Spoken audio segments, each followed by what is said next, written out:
Ok, vamos dar início aqui à nossa correção do nosso simulado. Aqui, tá, pessoal? Nossas carreiras de polícias penais. Vamos aqui à nossa primeira questão. Primeiramente, a parte de português diz o seguinte, né? Vamos lá. Nós temos um texto 1. Logicamente, as questões vão estar relacionadas ao texto. E a gente vai dar início aqui. Vamos lá. Incêndio atinge Instituto do Coração em São Paulo. O incêndio atingiu na manhã de hoje o Instituto do Coração, no complexo do Hospital das Clínicas, na zona oeste da capital paulista. Vamos lá. De acordo com a assessoria do hospital, o fogo começou em uma torre de resfriamento externa ao prédio. O Corpo de Bombeiros deslocou 18 viaturas para o local, mas as chamas, que duraram apenas 10 minutos, foram controlados pela própria brigada de incêndio da instituição. Entretanto, devido à fumaça, parte dos pacientes teve que ser remanejada. Pessoal, primeiramente, isso daqui é o gênero notícia ou isso daqui é uma reportagem?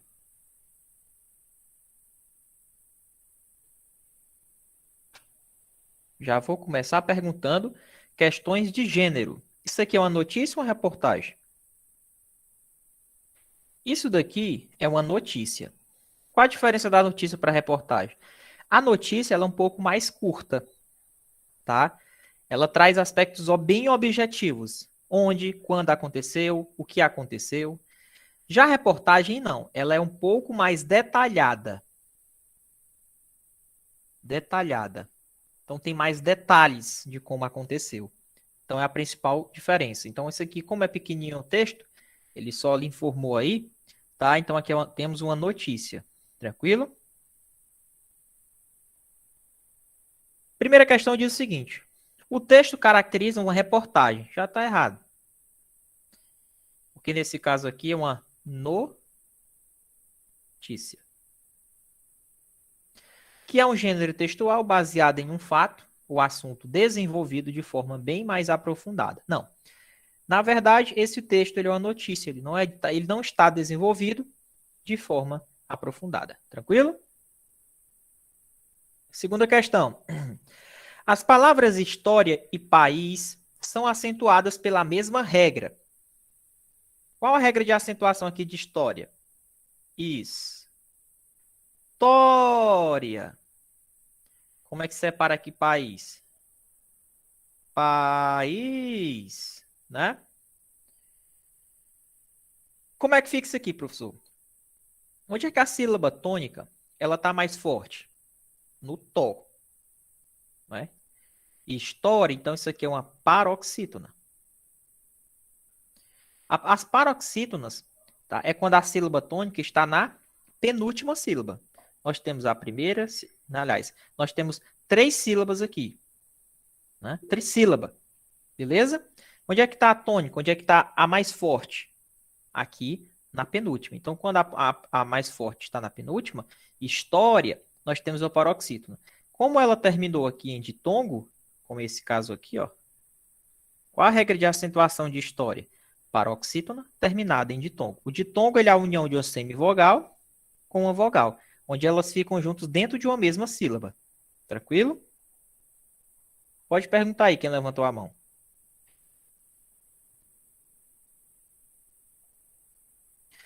Ok, sem mais dúvidas. Professor, isso aqui é um ditongo crescente ou um ditongo decrescente? Começou com o I e terminou com o A.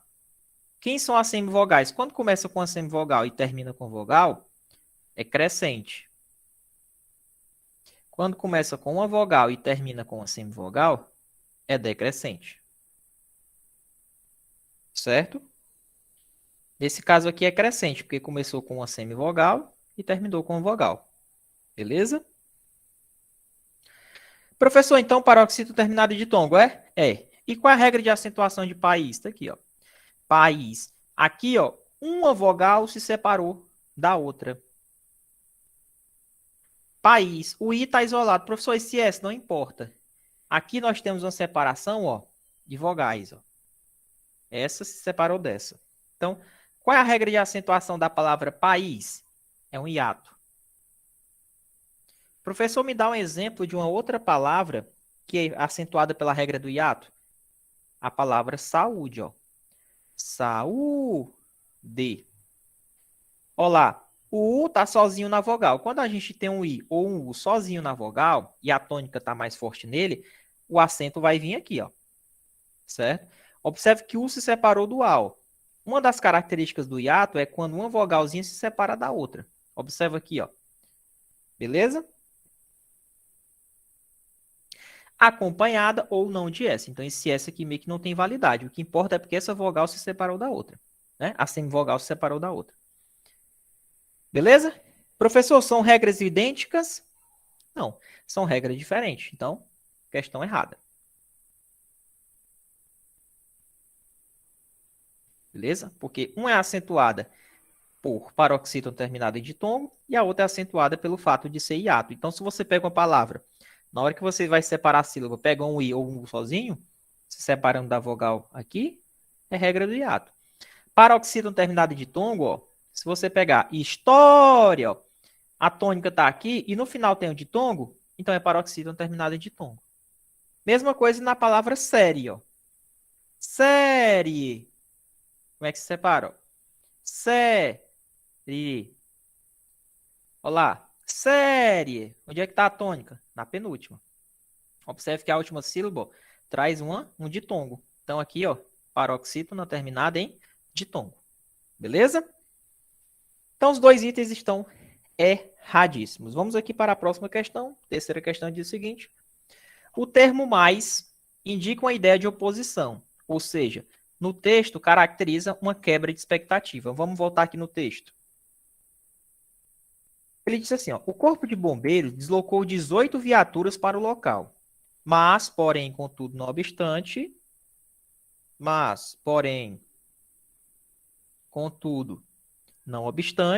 as chamas, os quais duraram, as chamas, né, as quais duraram apenas 10 minutos, foram controladas pela própria brigada. Então, observem aqui. Esse mais, ele passa uma ideia de quê? Quebra de expectativa. Tá? Porque ele disse, ó, foi 18 viaturas para o local. Porém, o fogo foi controlado pela própria brigada de bombeiros lá da instituição. Ele está querendo dizer, o fato de ter ido 18 viaturas, a gente achava que as 18 viaturas iam chegar lá e apagar tudo. Mas, na verdade, quem apagou foi a própria instituição. A brigada da instituição. Beleza? Então, realmente, esse mais passa uma ideia de oposição? Caracteriza uma quebra de expectativa? Sim. Questão correta.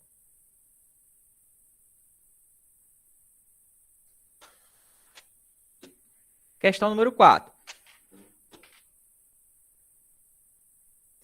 No trecho, na zona oeste da capital paulista, o termo sublinhado indica uma ideia de tempo.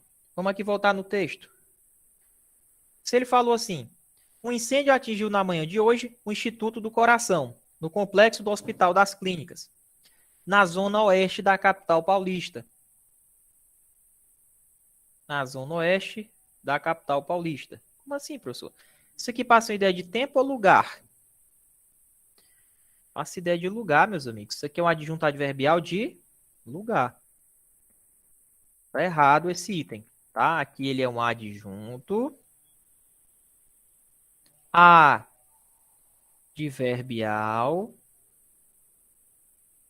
de lugar. O que é um adjunto adverbial de lugar? O adjunto adverbial de lugar, meus amigos, tá? Ele passa uma circunstância de lugar, tá? Onde? Você pergunta que ela faz aquela perguntinha, ó. Onde? Onde aconteceu o incêndio? Na zona oeste da capital paulista. Acabou. Tranquilo? Então aqui passa uma circunstância de lugar. Então adjunto adverbial de lugar. Tá bom? Próxima questão. No trecho, foram controladas pela própria brigada de incêndio da instituição. O termo sublinhado é um agente da passiva. Vamos lá, professor. Onde é que está esse trecho aqui? Está bem aqui. O Corpo de Bombeiros deslocou 18 viaturas para o local, mas as chamas, que duraram apenas 10 minutos, as chamas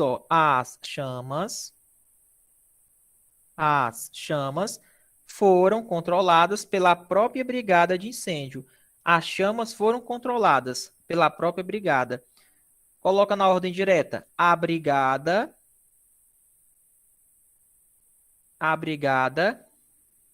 controlou a brigada de incêndio, logicamente, né? Controlou as chamas. Ixi, professor, deu para inverter? Deu. Então, eu já sei que essa parte que está aqui no texto, ela está na voz passiva. Concorda comigo? Ó?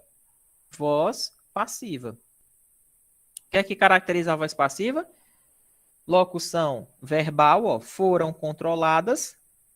Verbo no particípio. Olha a preposição pelo, ó, pela própria brigada de incêndio da instituição. Então, essa pela própria brigada de incêndio é o que a gente chama de quê? De agente da passiva. Certo? Por quê, professor? O que é o agente da passiva? É justamente o sujeito da voz ativa. Quem é o sujeito da voz ativa? Não é a brigada? A brigada de incêndio? A brigada foi que controlou as chamas. As chamas foram controladas pela brigada. Então, aqui, ó, pela própria brigada de incêndio da instituição, é um agente da passiva, tá? Todo esse trecho aqui, ele está onde? Na voz passiva, tá? Está na voz passiva. Bom? Isso, Alexandre. Sempre que der para inverter, vai estar na voz passiva, tá? Questão corretíssima. Uma das maiores características é essa locução verbal aqui, ó. Verbo auxiliar, um verbo no particípio. E tem essa preposição pela ou por. Essa é a formação da voz passiva. Perguntinha. Essa voz passiva aqui, ela é analítica ou sintética? Ela tá grande, né? Tá tendo a locução verbal. Ela é analítica.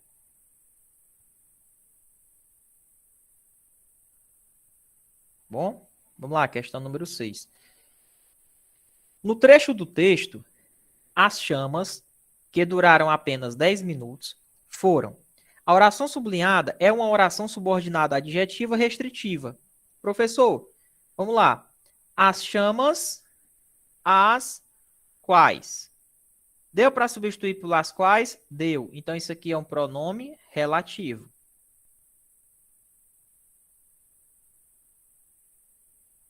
Certo? Pronome relativo. Tranquilo? Os pronomes relativos, eles iniciam qual tipo de oração? Oração adjetiva. Tem vírgula, professor, aqui, ó. Essa oração adjetiva está isolada entre vírgulas? Sim. Se ela está isolada entre vírgulas, ela é restritiva ou ela é explicativa? Se tiver entre vírgulas, é uma oração adjetiva explicativa. Professor, mas se não tivesse entre vírgulas, seria restritiva. E esse pronome relativo retoma quem, Muniz? As chamas. Retoma as chamas. As chamas que duraram apenas 10 minutos. Eu poderia trocar esse que duraram apenas 10 minutos por passageira? As chamas passageiras. Tem a mesma ideia, né? Porque assim, a oração adjetiva, ela tem um valor de adjetivo. Então, essa oração adjetiva, ela funciona como um adjetivo. Qual é a função do adjetivo? Né? Caracterizar o substantivo? Então, toda essa oração aqui, ela caracteriza o substantivo. Por isso que ela é chamada de oração adjetiva. Se está entre vírgulas, explicativas. Se não está entre vírgulas, é restritiva. Tá bom? Ah, professor, entendi. A oração sublinhada é uma oração subordinada adjetiva. Restritiva? Não é restritiva. Como ela está entre vírgulas, ela é o que, Muniz? Ela é explicativa. Tudo bem? Deu para entender? Tranquilo essa questão?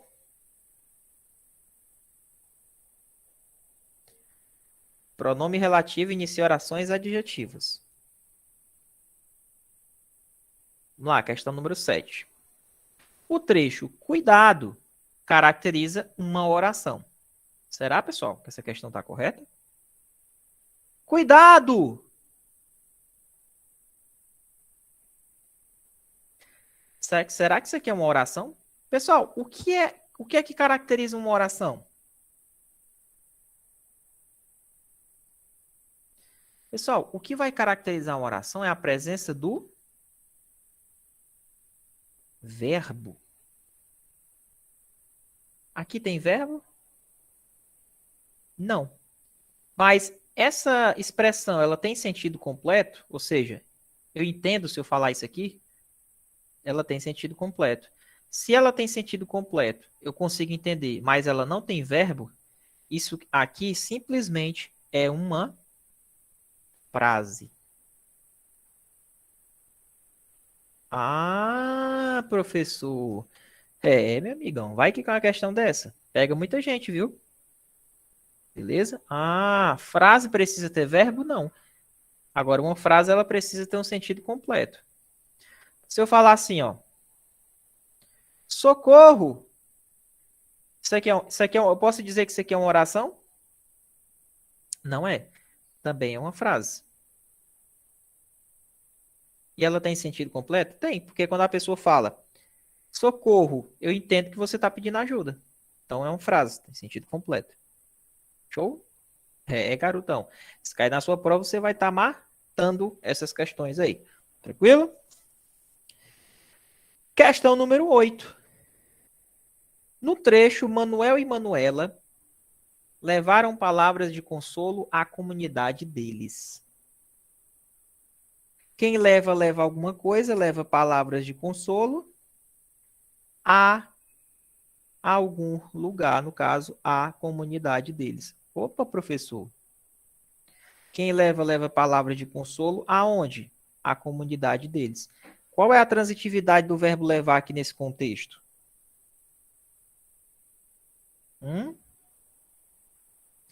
Qual a transitividade do verbo levar nesse contexto, Muniz? Quem leva algo a alguém. Ele é um verbo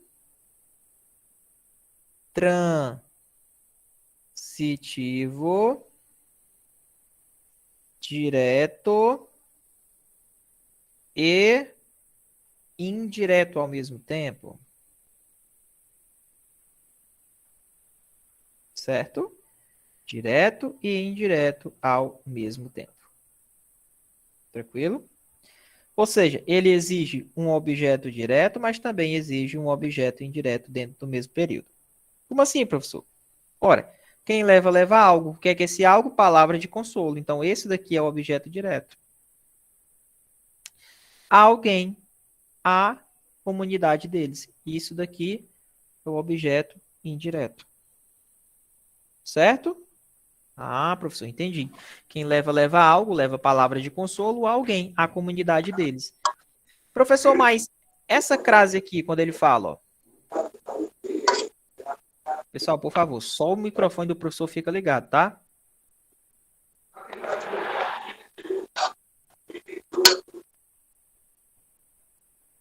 Levaram palavras de consolo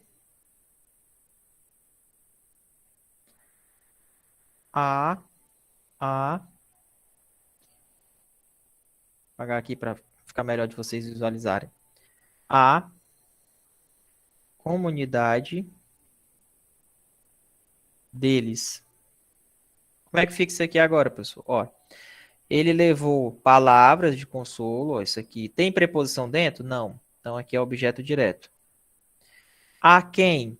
A, esse a é preposição, que vem da regência do verbo levar, se juntou com esse artigo, que se refere ao substantivo feminino comunidade. A junção dos dois, ó, juntou os dois, fundiu os dois, virou a crase. Certo? Virou a crase. A crase foi formada pela preposição a, que veio da regência do verbo levar, perfeitamente, e pelo artigo a, que se refere ao substantivo feminino comunidade. Questão corretíssima. É isso daí. Tranquilo? A crase, pessoal, ela sempre é uma matéria que ela tem a ver com regência. Tá bom? Questãozinha correta. Tranquilo? Posso passar a próxima questão? Zero dúvidas? Vocês entenderam? Questão simples. Ela cobrou regência e crase. A regência, ela vem ali do verbo. Quem leva algo a alguém. O alguém é justamente onde entra a preposição, é onde entra a crase. Tranquilo? Questão número 9. No trecho, dançarei eu e minha amiga na festa da escola. O verbo poderia ser substituído por dançaremos, sem prejuízo gramatical. Eita, que eu falei isso aqui numa aula de concordância. Tem uma aula na plataforma, pessoal, só de concordância verbal, e eu já falei disso aqui na aula, tá? Se eu falar, Moniz, ó, dançarei ou dançaremos, eu e minha amiga. Onde? Na festa da escola. Adjunto adverbial de lugar, né? Mas vamos lá. Quando o verbo ele está atrás do seu sujeito, que isso aqui é o sujeito, concorda? Dançarei ou dançaremos eu e minha amiga. Se for dançarei, ele concorda com o mais próximo, que é o eu. Concordância atrativa. Professor, mas eu posso empregar dançaremos também? Pode. Se você empregar dançaremos, ele vai concordar com o eu e com minha amiga ao mesmo tempo, que é sujeito composto, certo? Então, quando o sujeito ele é pós-posto ao verbo, ou seja, ele vem depois do verbo, existe a possibilidade de ter essas duas opções. No caso aqui, você faz uma concordância atrativa com o termo que está mais próximo, ou você concorda com os dois. Se você concordar com os dois, é porque vai ficar no plural. Se você concordar com o mais próximo, e esse mais próximo estiver no singular, o verbo ele fica no singular. Tranquilo? Então, eu poderia trocar esse verbo aqui, dançarei, por dançaremos? Poderia, tá? Ficaria correta. Porque dançarei, no caso aqui, está concordando com o atrativo, ó, o eu. Mas eu também posso fazer a concordância com os dois, ó. Eu e minha amiga. Tranquilo? Eu e minha amiga. Aí ficaria o quê? Dançaremos. Tranquilo? Ficaria dançaremos. Então, pode ser feito sim essa substituição sem prejuízo gramatical. Questão correta. E eu vi que vocês acertaram. Deu para entender, pessoal, direitinho aqui? Isso aqui foi tema da nossa aula de concordância verbal. Lembra quando eu falei dessa questão? Dessa possibilidade aqui de concordância? Para quem assistiu direitinho a aula e cumpriu a mentoria da parte de concordância verbal, não tem por que ficar com dúvida. Beleza? Vamos lá. E eu ainda estou reforçando, né? Explicando novamente. No trecho, saiu mais cedo visto que o filho ligou. Ele saiu mais cedo já que o filho ligou. Pois o filho ligou. Porque o filho ligou. Uma vez que o filho ligou. E aí vai. O termo sublinhado poderia ser substituído por embora, ou mesmo que sem prejuízo gramatical. Saiu mais cedo, visto que o filho ligou. Pessoal, vamos lá. Eu poderia fazer essa substituição? Primeiro, visto que passa uma ideia de quê? De causa. Certo? De causa. Tem dois erros aqui. Se eu substituir saiu mais cedo, embora o filho ligou. Embora o filho tivesse ligado. Já estaria errado gramaticalmente também, tá? O que acontece? Eu posso substituir uma conjunção que é causal por uma conjunção que é concessiva, porque embora e mesmo que são conjunções o quê? Ó? São conjunções concessivas. E eu não posso fazer uma substituição da conjunção que passa uma ideia de causa pela conjunção que passa uma ideia de concessão. Tá? Eu não posso fazer essa substituição, então tá errado. Tá? Erradíssimo. Visto que é uma conjunção que está dentro das famílias das causais. Então, você não pode fazer essa substituição. Tranquilo? Então, esse item está erradíssimo. Então, trabalhamos questões de conjunção, concordância verbal, tá? Que é a concordância atrativa, sujeito pós-posto. Trabalhamos acentuação gráfica, ó, até agora o momento. Trabalhamos crase, frase, oração.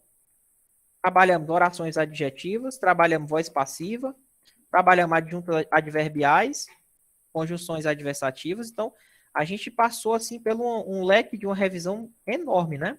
Então, vamos aqui para o texto 2, para a gente responder essas nossas duas últimas questões de português, tá?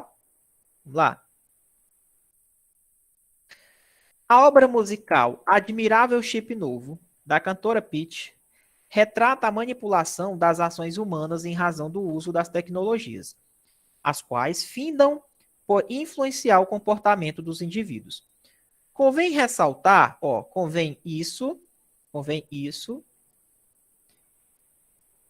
ressaltar, a princípio, o estabelecimento do comércio virtual e sua contribuição para a continuidade da problemática. Quanto a esse fator, é válido considerar a alta capacidade publicitária da web, bem como sua consolidação enquanto espaço mercantil. Em suma, faz-se imprescindível, ou seja, uma coisa que é totalmente necessária, a tomada de medidas atenuantes ao entrave abordado.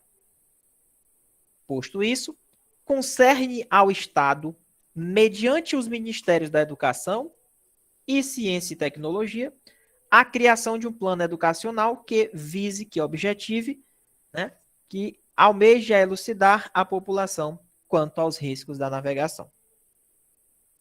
Tranquilo?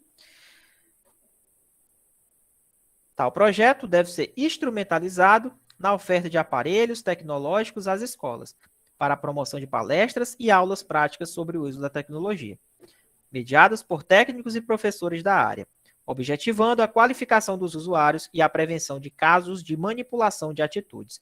Pessoal, vamos lá. O que ele está querendo falar? Primeiramente, qual a tipologia textual aqui? Qual a tipologia do texto que a gente está trabalhando? Será que isso aqui é um texto narrativo? Será que isso aqui é um texto dissertativo argumentativo? Será que isso aqui é um texto injuntivo? Ele está falando de uma situação, de uma música, da questão das tecnologias, né, que está influenciando no comportamento dos indivíduos. E essa alta capacidade publicitária da internet, ela aumenta o quê? A questão desse controle comportamental. Quando ele coloca muitas conjunções causais, explicativas, é porque ele está querendo explicar o argumento dele. Quando ele diz, faz-se imprescindível a tomada de medidas que atenuem esse entrave, justamente esse controle de comportamento do indivíduo, tá? Isso mostra argumento do autor, de quem escreveu isso daqui, Quando ele fala no final, tal projeto deve ser instrumentalizado na oferta de aparelhos tecnológicos às escolas. Ele está colocando soluções. Ele está colocando soluções. Ele está dizendo, olha, isso pode ser resolvido dessa forma. Entendeu? Com qual objetivo? Qualificação dos usuários, a prevenção de casos de manipulação de atitudes do ser humano. Então, ele colocou argumentos. Então, aqui nós estamos diante de um texto, que a tipologia dele é dissertativa,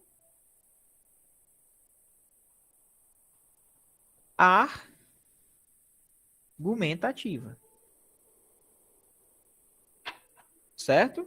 Qual é uma das características? Tem várias conjunções explicativas, conclusivas, porque ele vai utilizar conjunções explicativas e conclusivas para ele montar o texto dele, fazer uma coesão sequencial de ideias, tá? Para ligar as orações.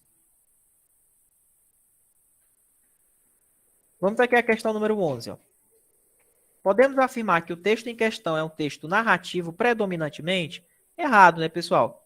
Acabamos de ver que a tipologia desse texto, ele é uma tipologia o quê? Dissertativa. Argumentativa. Certo? Questão número 12. Segundo o texto, a alta capacidade publicitária da web contribui para a continuidade da manipulação do comportamento dos indivíduos. Pessoal, quando eu coloco segundo o texto, vamos lá, isso foi tema da nossa primeira mentoria de português. A diferença entre compreensão versus interpretação. Vocês lembram? Compreensão versus interpretação. A compreensão, a resposta está onde? Vamos lá. A compreensão, a resposta está onde? No próprio texto. Ela está explicitamente no texto. Agora, se eu estiver trabalhando com interpretação, o que é que vai acontecer?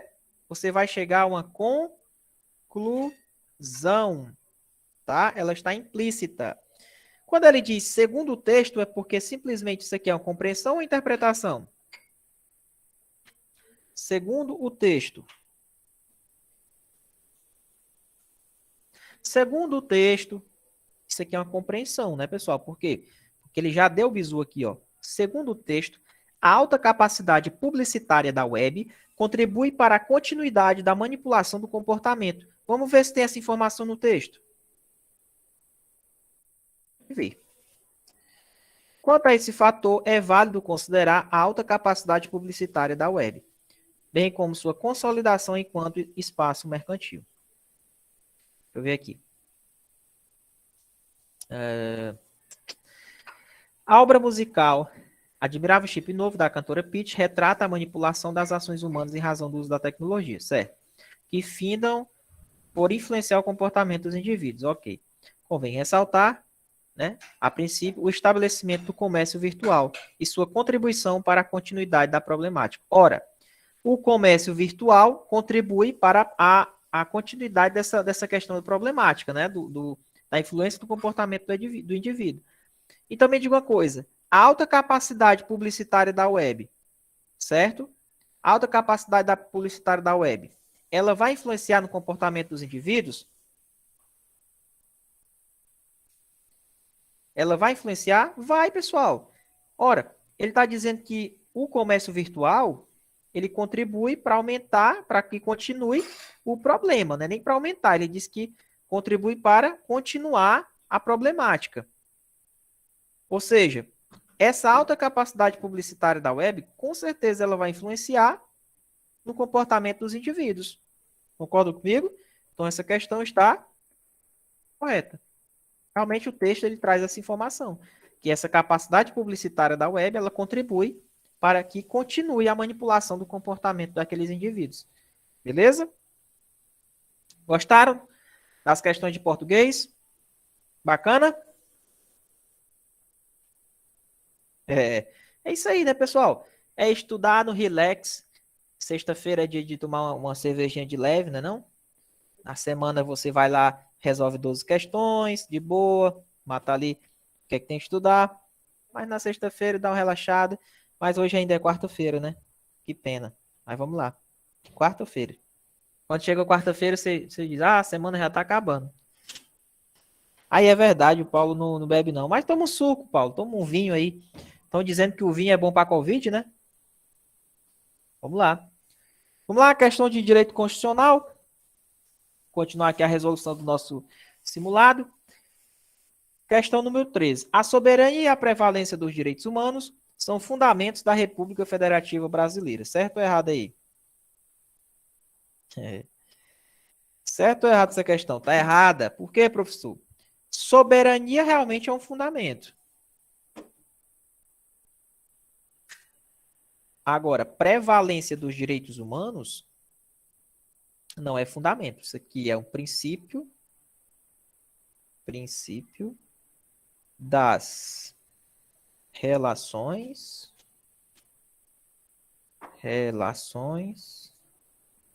internacionais. Ah, professor, entendi. Não vão confundir com dignidade da pessoa humana, viu? Dignidade da pessoa humana. A dignidade da pessoa humana, pessoal, aqui sim é um fundamento. Agora, prevalência dos direitos humanos é um princípio das relações internacionais. Essa questão está errada, beleza? É a questão lá do Sócio de Vaplu, né? Quem são os fundamentos? Sócio de Vaplu. Soberania, cidadania, dignidade da pessoa humana, valor social do trabalho, livre iniciativa e pluralismo político. São os fundamentos da República Federativa do Brasil. Beleza? Questão errada. Questão número 14. A criação de associações, na forma da lei de cooperativas, independem de autorização, sendo permitida a interferência do Estado em seu funcionamento. Me diga uma coisa, o Estado pode interferir na criação de associações? É errado, pessoal. O Estado ele não interfere, é proibido o Estado interferir no funcionamento das associações. Tranquilo? Vamos lá, questão número 15. 15, questão número 16. No caso de iminente perigo público, a autoridade competente poderá usar de uma propriedade particular, assegurada ao proprietário indenização, se houver o dano. Questão correta. É aquela velha questão lá do iminente perigo público, né? Quando acontece o iminente perigo público, por exemplo, eu tenho casas aqui no barranco, né? E aí vai ocorrer um desmoronamento do barranco por causa das chuvas. O cara tem um terrenão bem grandão, o que é que ele faz? O Estado vai lá, aqui tem um iminente perigo público? Tem. O que é que o Estado faz? Ele pega essa propriedade particular do cara, tira todo mundo daqui, coloca dentro da propriedade, monta umas barracas e fica lá até resolver o problema.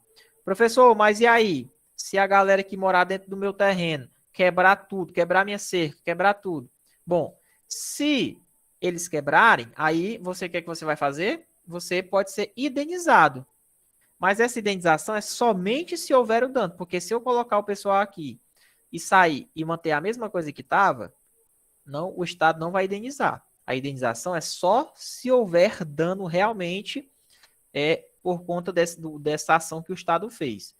Detalhe, isso é no caso de iminente perigo público. Tranquilo?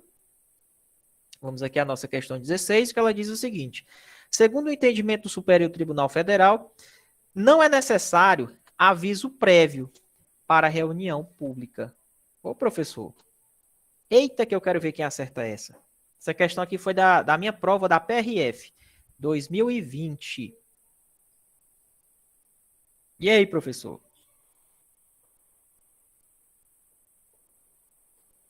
Vocês estão por dentro, né? Rapaz, vocês estão por dentro mesmo das questões. Tá correta, pessoal. Vixe, professor. E, ora, aqui ele está falando do direito de reunião. Ah, garoto, direito de reunião. O direito de reunião, a gente já sabe de uma coisa. Precisa de autorização para eu fazer essa reunião? Não, né? Independe de autorização. Na Constituição Federal, ele ainda fala que é preciso um aviso prévio. Na Constituição Federal ainda fala isso, tá? Porém, teve uma decisão mais recente, que foi até um caso de uma empresa aí, que fez uma manifestação, e teve essa decisão mais recente do STF relacionada a esse direito de reunião, tá? Se a questão perguntar a letra da lei, que é a Constituição Federal, ainda cabe o aviso prévio, tá? Se a questão perguntar de acordo com a Constituição Federal, tá lá, aviso prévio. Não precisa de autorização para eu fazer uma reunião na praça pública. Mas, segundo a Constituição, precisa de um aviso prévio. Porém, com a decisão mais recente do STF, não é necessário que tenha esse aviso prévio para que eu exerça esse meu direito, essa liberdade de reunião. Só não posso fazer uma reunião armada, né? Tem que ser uma reunião pacífica. Não pode frustrar uma outra reunião que já foi convocada anteriormente. Então, segundo o entendimento mais recente do STF, não é necessário esse aviso prévio para a reunião pública. Questão correta. Beleza?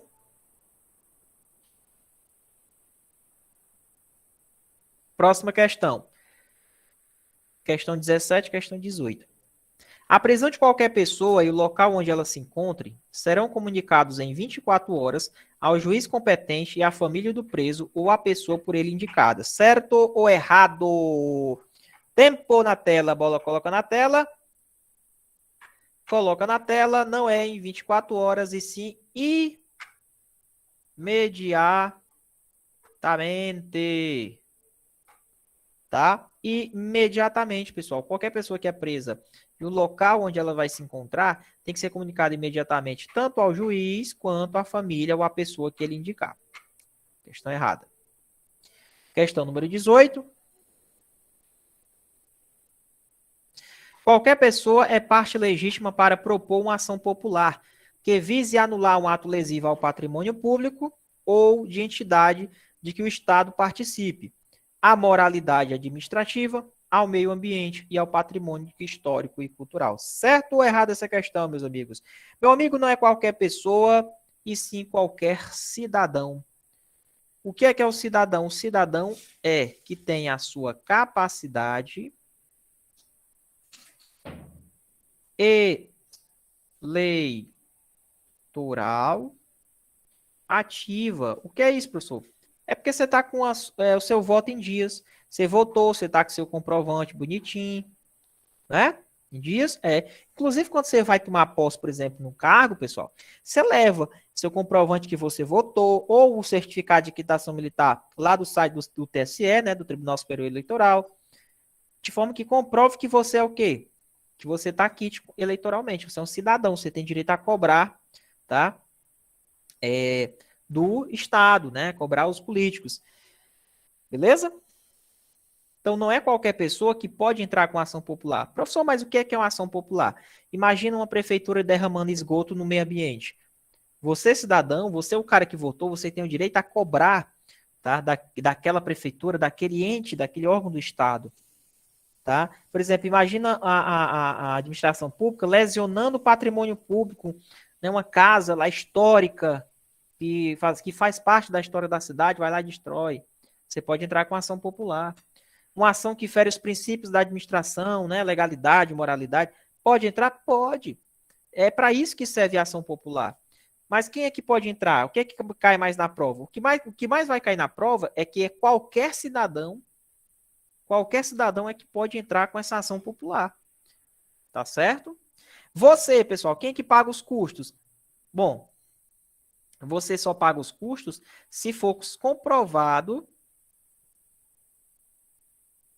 que você agiu de má fé. Como assim, professor? Ora, se você for comprovado que você agiu de má fé nessa ação popular, o ônus vai inverter, né? Você vai ter que pagar lá os custos, beleza? Dessa ação. Então, questão errada. Não é qualquer pessoa, e sim qualquer cidadão que pode entrar com esse remédio constitucional muito importante para a prova de vocês, chamado ação popular. Próxima questão, questão número 19, questão número 20. São privativos de brasileiro, nato, os cargos de ministro do STF e senador. Certo ou errado, meus amigos? A questão tá errada. Pessoal, me diga uma coisa. O ministro do STF, lá, os 11 ministros do STF, tem que ser nato? Tem que ser nato. Agora me diga uma coisa. Não é o senador que tem que ser nato. Na verdade, é o presidente do Senado. O presidente do Senado é que realmente tem que ser o quê? Tem que ser nato. Assim como também o presidente da Câmara dos Deputados.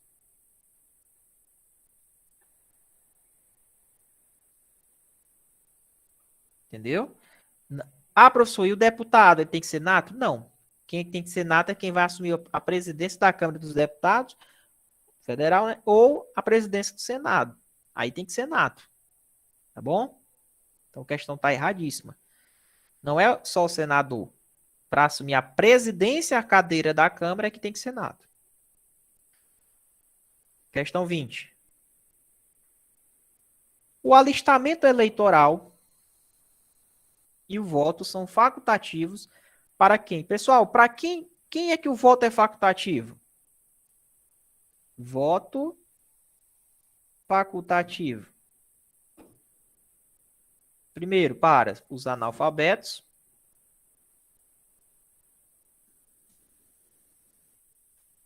Segundo, para os que são maiores que 70 anos, tá? O pessoal que tem entre 16 e 18 anos.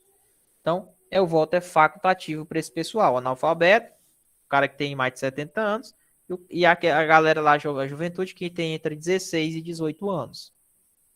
Isso é um voto facultativo, ou seja, ele vota se ele quiser. Questão corretíssima. Vamos aqui à próxima questão, número 21 e número 22. São condições de elegibilidade, na forma da lei, a idade mínima de 35 anos para o cargo de governador e vice-governador de estado e do Distrito Federal. Certo ou errado essa questão, meus amigos? E aí, qual a idade aí mínima para se eleger para governador? É 35, professor? Não. É 30 anos. 30 anos para governador e vice-governador do estado. 35 é para presidente, vice-presidente da República e Senado. Tá bom? Então, aqui no caso, governador, vice-governador, 30 anos. Pode ser uma questão da prova de vocês. Cuidado, fiquem atentos. Questão número 22. É isso aí, Alessandra. 35, presidente. É proibido a cassação de direitos políticos. Ei, certo ou errado essa questão? É vedada a cassação de direitos políticos. Tá certo? Corretíssimo, pessoal. É isso aí. Não existe a cassação de direitos políticos hoje no nosso ordenamento. O que existe hoje é a perda dos direitos políticos e o negócio chamado de suspensão dos direitos políticos.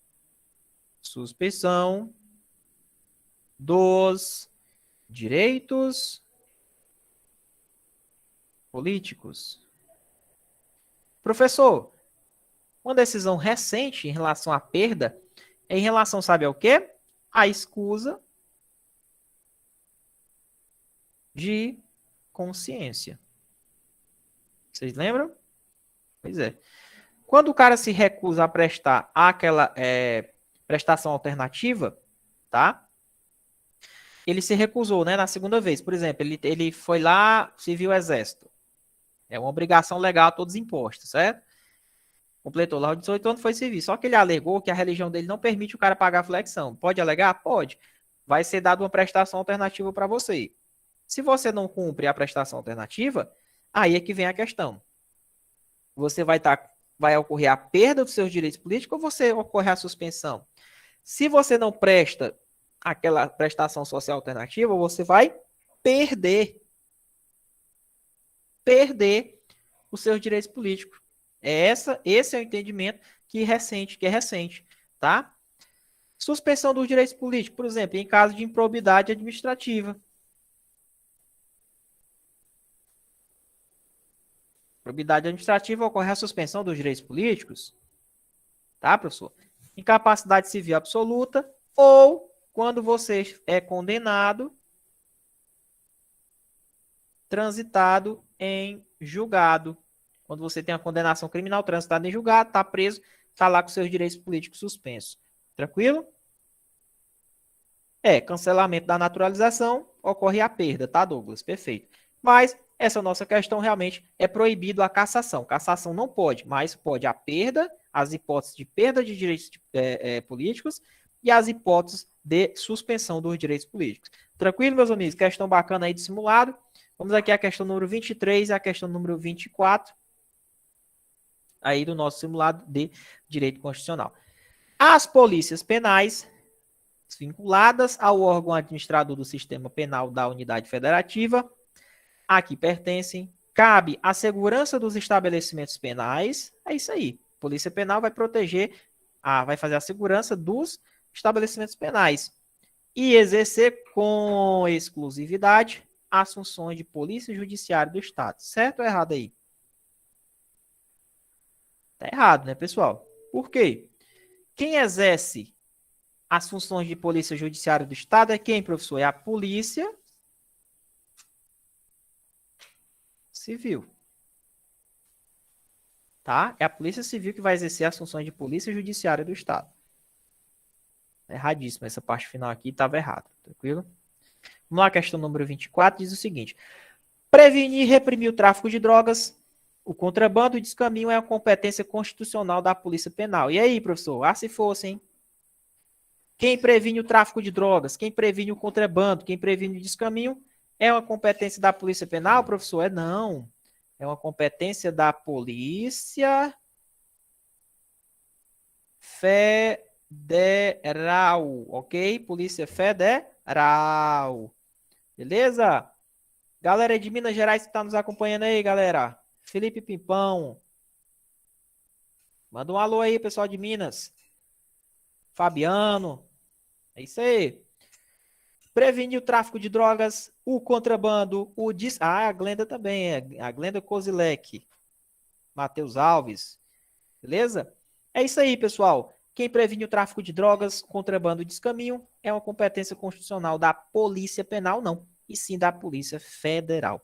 Lembrando, quem é a Polícia de Fronteira também é a Polícia Federal. Polícia Federal também vai reprimir os crimes, né, de interesse de quem, professor? Da União, das autarquias e das empresas públicas. Polícia Federal não reprime, não investiga crimes que acontecem dentro de uma sociedade de economia mista. Cuidado, que esse aqui foi tema da última prova da Polícia Federal, tá?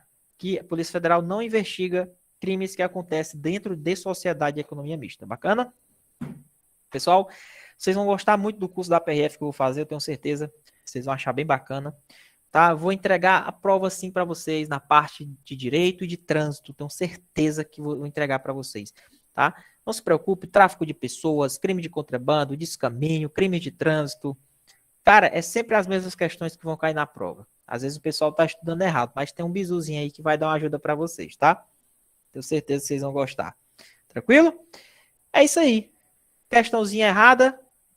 24. Bora partir para frente. Próxima questão. Opa, já vamos entrar em direito penal, professor? É, essa aqui, o simulado hoje tá bacana, hein?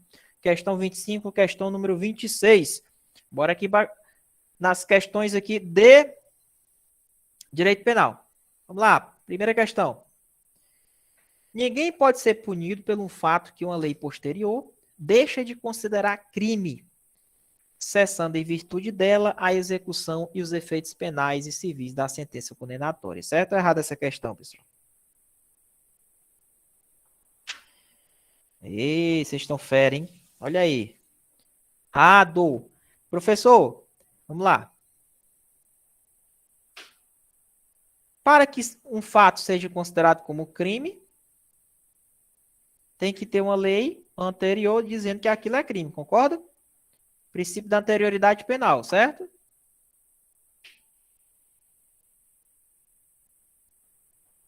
Beleza. Anterioridade penal. E só quem diz o que é lei, aliás, só quem diz quem é crime é somente a lei. Medida provisória não pode criar crime, certo? Mas vamos lá. Aí, essa lei A diz que esse fato é crime. Depois, posteriormente, surge uma lei B dizendo que esse fato que ele cometeu aqui não é mais crime. Não é crime.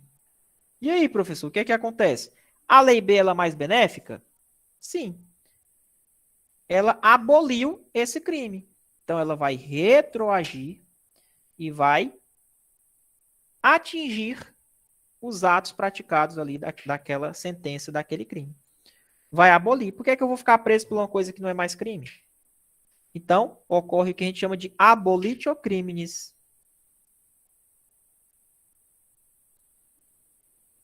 Certo? Abolitio criminis. Certo, professor? É, isso aí. Tranquilo? Professor, e todos os efeitos penais, eles vão embora? Vão. A lei mais benéfica, ela retroage para beneficiar o réu, né? É. E os efeitos civis? Os efeitos civis, eles permanecem. A gente viu lá no direito civil, né? Ah, não, direito civil é o pessoal da guarda. Que existem o quê? A responsabilidade civil, a indenização. Você pode responder na esfera penal, na esfera civil e na esfera administrativa. Mas quando ocorre uma lei abolindo o crime, ela abole os efeitos penais do crime. Mas ela permanece os efeitos civis. Os efeitos civis, eles não são cessados. Os efeitos civis, eles permanecem. Como na questão ele está dizendo que cessa tanto os efeitos penais quanto os civis, já deixa a questão errada. Os efeitos civis, eles não... na verdade, eles permanecem, né? O que vai acabar são os efeitos penais. Tranquilo? Professor, mais uma lei vai retroagir, mesmo que aquele crime tenha passado, sentenciado, transitado em julgado? Sim. A lei retroage mesmo que o cara já tenha sido condenado, transitado em julgado. Tranquilo? Vamos lá, questão 26. O dever de agir, no caso dos crimes omissivos impróprios, incumbe a quem tenha por lei obrigação de cuidado, proteção ou vigilância, e com seu comportamento anterior, criou o risco da ocorrência do resultado. Opa! Crimes omissivos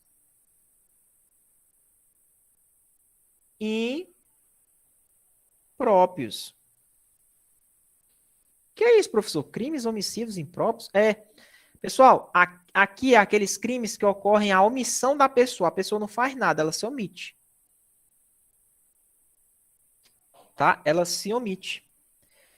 Nos crimes omissivos impróprios, o resultado importa.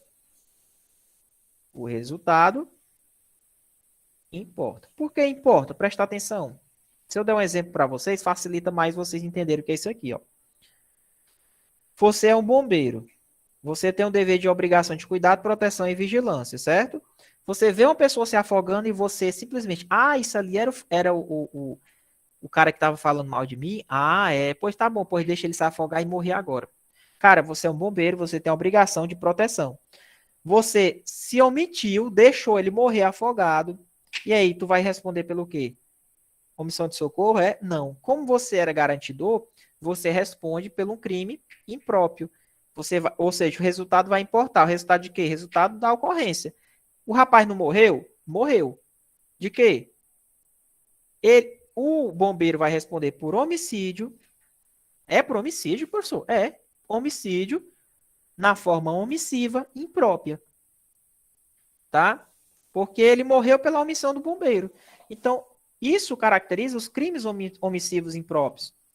Os crimes omissivos impróprios é a figura do garantidor. Quem é a figura do garantidor?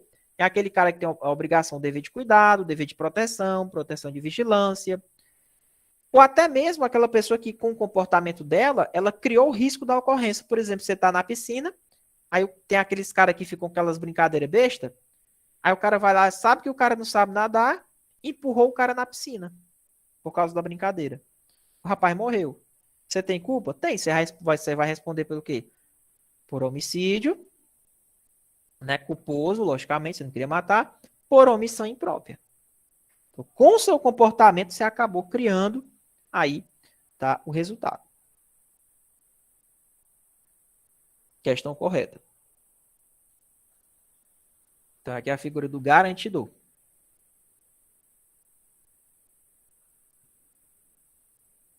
Próxima questão. Questão número 27, questão número 28. O agente que voluntariamente desiste de prosseguir na execução ou impede que o resultado se produza, só vai responder pelos atos já praticados. E aí, professor? Ora, o cara, aqui é a questão que fala do quê? Do inter criminis. Certo? Intercrimes. Quais são as fases do intercrimes? Eu primeiro cogito, preparo e começa a execução. Por último, a consumação. Certo? Por último, tem o exaurimento, né? Ora, na fase de execução é a hora que você começa a ser punido. Nessa fase de execução pode acontecer a tentativa, pode acontecer uma coisa chamada desistência voluntária.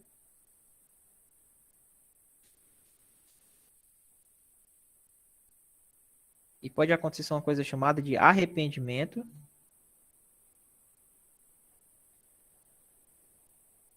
Eficaz. Certo? Que é isso aqui, professor? Na fase de execução. Você começou a executar o crime, começou a matar o cara, deu um tiro nele.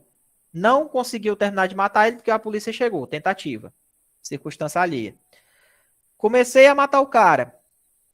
Dei um tiro na perna dele. Na hora que eu ia finalizar ele na cabeça, simplesmente eu disse assim, vou matar ele não. Deixa, vai escapar dessa vez. Desistência voluntária. Deu um tiro no cara. Foi lá finalizar ele, deu um tiro na cabeça. Pá! Aí o cara tá lá, né? Agoniando. Aí o cara, puta merda, não era pra ter feito isso não. O que é que ele faz? Pega o cara, bota dentro do carro, leva pro hospital e salva a vida dele. Ele se arrependeu eficazmente. Então, na fase de execução, pode acontecer essas três situações. Qual é? Tentativa, desistência voluntária e arrependimento eficaz. Na desistência e no arrependimento, você só responde pelos atos já praticados. Na tentativa, você responde pela pena do crime consumado com diminuição de pena. Beleza? Isso aí. Professor, é isso aí. Então, o agente que voluntariamente desiste de prosseguir, que isso aqui é a desistência voluntária, ou impede que o resultado se produza, isso aqui é o arrependimento eficaz, só responde pelos atos já praticados, questão correta. Vamos lá, questão 28. Entende-se em estado de necessidade, quem, usando moderadamente dos meios necessários, repele injusta agressão, atual ou iminente, a direito seu ou de outrem. Certo ou errado, pessoal? Quem usa dos meios moderados para repelir uma injusta agressão, uma agressão que foi atual ou iminente, o cara está querendo te matar, você matou ele primeiro, você se defendeu de uma agressão injusta, né, para defender a sua vida ou a vida de outra pessoa. Isso caracteriza não o estado de necessidade, sim a legítima defesa. Ok? Legítima defesa. Ok? Bem tranquila essa questão, né, professor? Professor, a legítima defesa, você vai ter que usar os meios moderados? Sim, você tem que usar os meios moderadamente. Você também não pode empregar uma coisa que seja desproporcional. Se o cara tá te dando um murro, vai dar um tiro nele? Não, é desproporcional. Beleza? Desproporcional aí a situação dele. Vamos lá, questão número 29. Lembrando, professor, a legítima defesa, ela exclui o quê? É uma excludente de ilicitude. Ela exclui a ilicitude do crime, tá? Vamos lá, questão número 29. É isento de pena o agente que, por embriaguez completa, proveniente de um caso fortuito de força maior, olha lá, proveniente de caso fortuito de força maior, o cara foi lá e colocou alguma coisa na tua bebida, sem tu ver, era, ao tempo da ação ou da omissão, inteiramente incapaz de entender, ou seja, 100% incapaz de entender o que ele está fazendo, o caráter ilícito do fato ou de determinar-se de acordo com esse entendimento. Vamos lá, meus amigos, presta atenção. Aqui ele está falando do cara que está com a embriaguez completa. O cara está embriagado, embriaguez. E eu vou dizer que isso aqui também vale para o doente mental, tá? O que acontece? Se o cara está embriagado e essa embriaguez veio por um caso fortuito fosse maior, ou o cara é doente mental, comprovadamente, certo? E ao tempo da omissão, essas duas situações, ele era inteiramente incapaz de entender o que ele estava fazendo, ou seja, ele não sabia o que ele estava fazendo, estava completamente louco, né, alucinado. Aí ele vai lá e comete um crime. E aí ele responde por esse crime? Não, por quê? Porque ele não consegue entender o que ele está fazendo. Mas por quê? Porque ele estava embriagado, essa embriaguez completa veio proveniente de caso fortuito ou fosse maior, ou ele é um doente mental completamente, não consegue entender nada do que acontece ao redor dele. Então, os crimes que realmente foram acontecer por causa disso, ele é isento de pena. Tá? Professor, mas se eu fui embriagado pela embriaguez, se eu estou embriagado pela uma embriaguez, que ela foi proveniente de caso fortuito ou fosse maior, porém, eu consigo entender um pouquinho. Vamos supor que eu tenho 70% de entendimento. Bom, se você tem um pouquinho de entendimento, você ocorre só o quê? Uma diminuição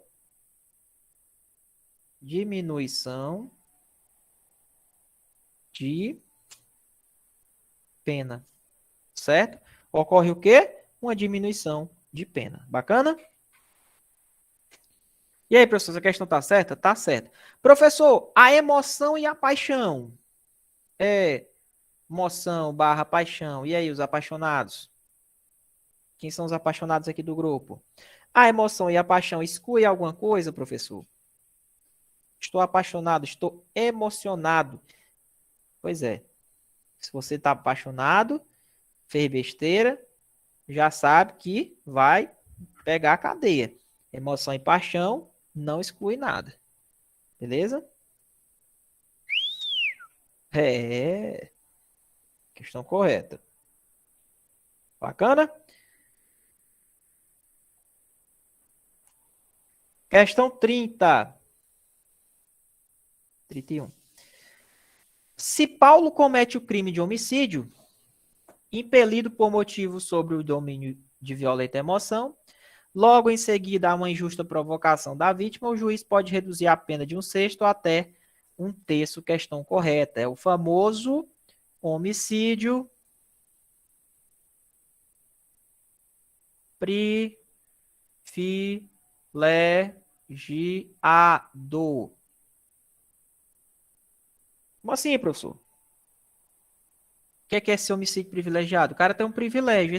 Todo privilégio aqui, ó, diminui a pena. Quando você, por exemplo, mata uma pessoa e você está sob o domínio da violenta emoção, porque aquela pessoa que se matou, ela provocou você uma provocação injusta, né?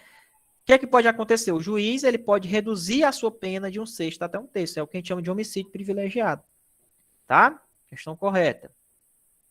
Professor, pode acontecer uma coisa chamada homicídio privilegiado qualificado?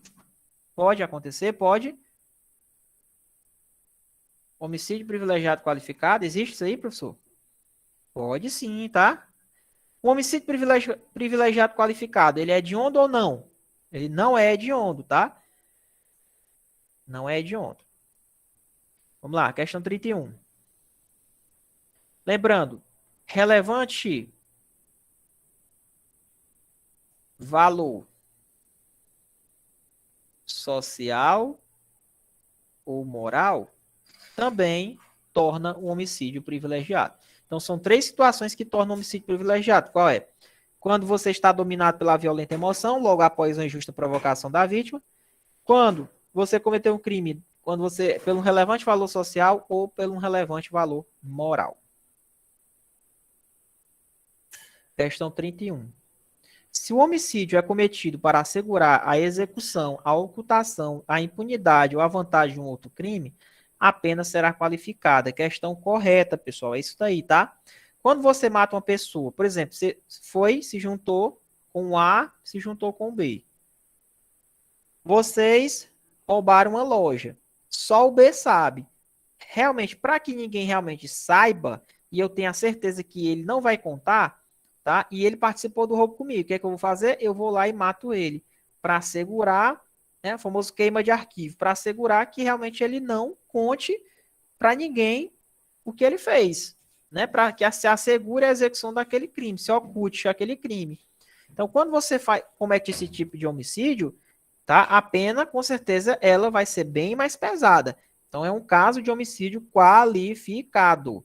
Então, homicídio que é cometido para assegurar a execução, ocultação, impunidade ou vantagem de outro crime, torna o homicídio qualificado. Ok? Questão número 32, questão número 33. Vamos lá. A pena do feminicídio é aumentada de 1/3 até a metade se o crime for praticado na presença física ou virtual de descendente ou de um ascendente da vítima. Questão corretíssima, pessoal. O que é o feminicídio? O feminicídio é uma espécie de homicídio que é praticado contra a mulher por razões de gênero, pelo fato da mulher ser mulher, tá? No âmbito de violência doméstica, isso é feminicídio. Existem alguns casos de aumento de pena para quem comete o feminicídio. Qual é, professor? Por exemplo, se você mata a mulher na frente dos filhos, na frente do pai, né? Se ela tiver gestante, por exemplo, se você já recebeu uma medida protetiva e não pode chegar perto dela, e você descumpre a medida protetiva e chega perto dela e mata ela, o fato do descumprimento da medida protetiva também é uma causa de aumento de pena. Ok, pessoal? Tranquilo? Então, questãozinha correta realmente, quando você mata a mulher na frente na presença física ou virtual de um descendente ou de um ascendente, é um caso de aumento de pena. Questão número 33, vamos lá. Lesão corporal que resulta em incapacidade para as ocupações habituais por mais de 30 dias é considerada gravíssima. E aí, pessoal? Lesão corporal que gera incapacidade por mais de 30 dias. Isso aqui é grave ou gravíssima? Pega o bizu. Se for incapacidade para mais de 30 dias, é grave. Professor, mas se essa incapacidade for permanente? Se ela for permanente, meu amigão, aí ela o quê? Ela é gravíssima. Ah, professor, isso aí cai na prova? Isso não cai não, pessoal. Isso despenca na prova. Isso despenca na prova. Ah, professor, lesionei o cara. Dei uma porrada nele. Ele ficou mais de 30 dias sem poder trabalhar. Beleza, é grave. Professor, o cara nunca mais vai poder voltar a trabalhar. Aí é gravíssima. Beleza? Então, questão errada. Próxima questão, questão número 34. Se o criminoso é primário no crime de furto, o que é o furto? É quando você subtrai uma coisa alheia móvel de uma pessoa. E é de pequeno valor, o juiz pode substituir a pena de reclusão pela de detenção, diminuir a pena de 1 a 2 terços ou aplicar somente a pena de multa, não tem nem para onde correr, questão correta. Pessoal, todo mundo aí no chat colocando. Quando você comete um crime de furto e esse crime é a primeira vez que você cometeu, né? Primário, você é primário. E a coisa é de pequeno valor. Certo? Pequeno valor. Sim, professor. E aí? Primeira vez que você cometeu o crime. O que seria esse pequeno valor? Até um salário, tá? No princípio da insignificância, tem uma decisão, acho que é do STF, que diz que seria 1/10 do salário mínimo. Tá? Ou seja, para ser aplicado o princípio da insignificância, mais ou menos até R$100 a coisa aí que foi furtada. Beleza? Princípio da bagatela. Agora, quando eu estiver falando de furto privilegiado, como é esse caso aqui, ó, se eu furtei uma coisa e é a primeira vez que eu furtei e a coisa é de pequeno valor, é o que a gente chama de quê? De furto privilegiado. Ele tem alguns privilégios. Qual o privilégio? Ora, privilégio é que você vai substituir a pena de reclusão pela de detenção, mais tranquila. O juiz ele pode diminuir a sua pena ou simplesmente aplica só uma multazinha para você e você responde de liberdade. Beleza? Professor, é isso daí.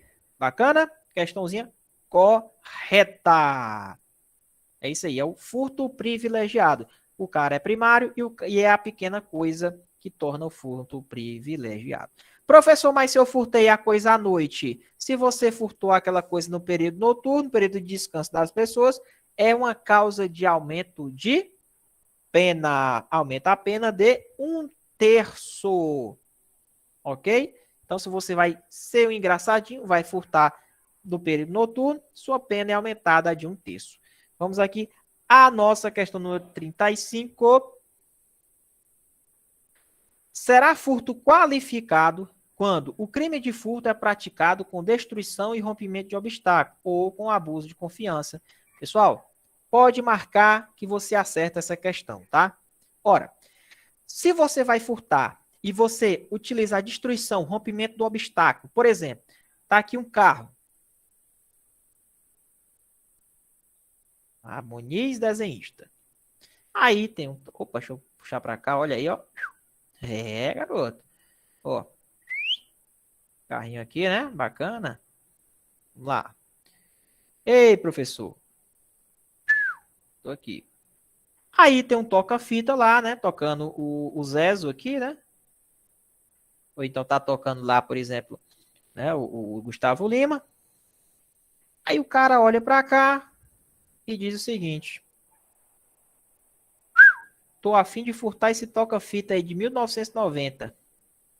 Aí ele quebra a janela do carro e rouba, aliás, e furta o toca-fitas. Professor, se você furtar o toca-fitas, isso aqui dá um furto, sabe o quê? Qualificado. Agora, olha isso aqui agora que eu vou falar para vocês. Se você quebra a janela do vidro do carro e furta o carro, leva o carro, você responde só pelo furto normal mesmo. Vixe Maria! Então o bizu é o quê, professor? O bizu é levar logo o carro todo, né? O bizu não é levar nada, né? Mas pro bandido, ele vai ter uma pena menor se ele levar o carro do que se ele só quebrar e levar o toca-fita. Qual o bizu? Não leva nada. Que aí você não é preso. Beleza? Pois é, por quê? Por que que vai ser pior qualificado? Porque você rompeu um obstáculo, quebrou o vidro, entendeu? Então, essa é a situação.